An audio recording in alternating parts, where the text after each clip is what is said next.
Hello everybody, it's Kyra from BodyCandy. On today's episode of The Tea, we'll be discussing what is a floating navel piercing. Before we get into that, remember to like, comment and subscribe to BodyCandy and make sure you see all of our videos. So, let's go. What is it? A standard belly piercing requires a certain anatomy, a navel that doesn't fold or collapse when you sit down.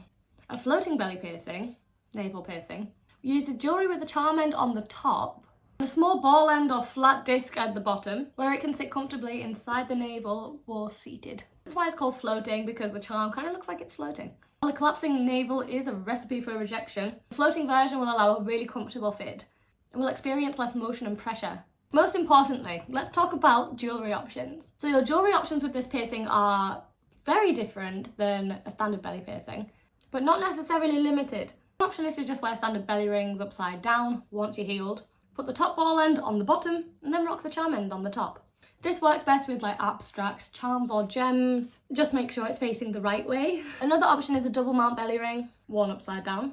Depending on the anatomy of your actual belly button, a smaller charm may or may not be visible. Also, charms and gems with texture may be quite uncomfortable sitting inside your navel, but that is very dependent on how you are built.